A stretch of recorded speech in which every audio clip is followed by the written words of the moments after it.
points that aren't really captured by the priorities themselves? Like, what would you say are the most pressing pain points for IT organizations?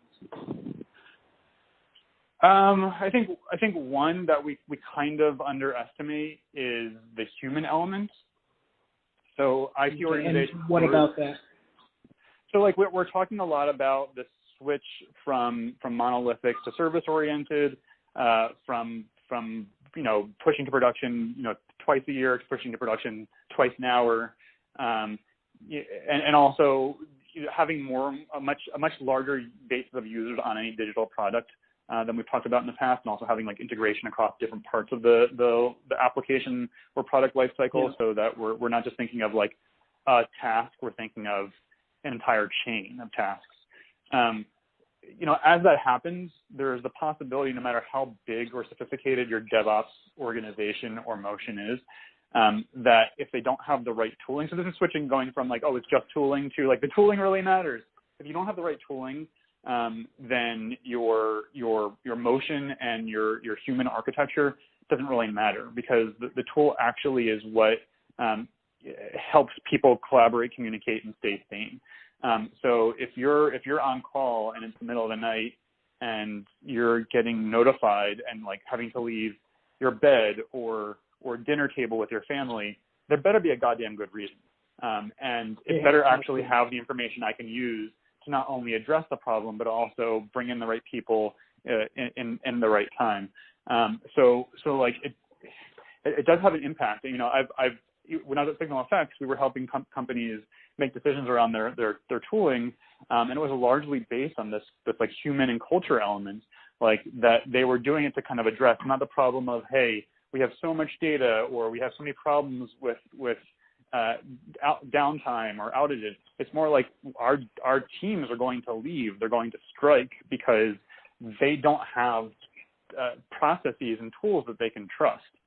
So we have to make a change. Right. And they're really, so there's a huge element that people don't really take into consideration. Like DevOps is all about collaboration and communication. And if you don't have like the data architecture and the messaging architecture in place that actually suits your needs, then the human element falls apart and you're going to lose all of your people. Mm-hmm. Absolutely. Okay. That definitely makes a lot of sense there. Okay, great.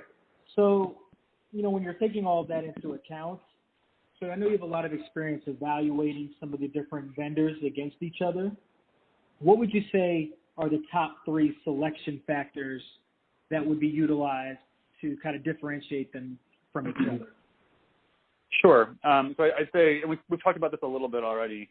One is really, really focused on like intelligence and data processing and aggregation and analytics, and how all the information comes together and is delivered in a really tidy package.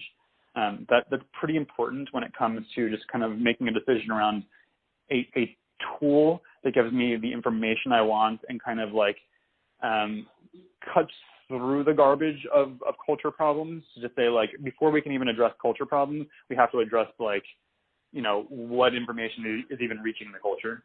And that's a task. It causes a lot of expense.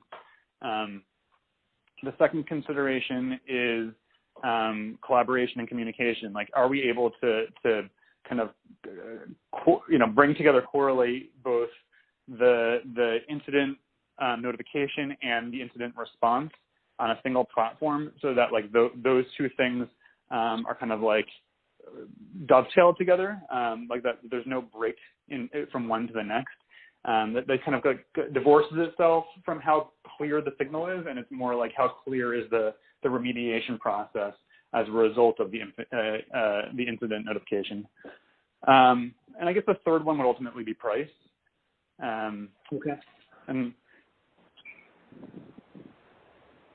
Okay, that's very helpful. Great. So then, if you're thinking about these comparisons from vendor to vendor, in your experience, how do you see the vendors that you've had the chance to evaluate?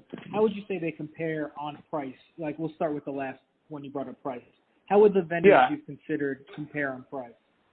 Yeah, and price comes last because it's such a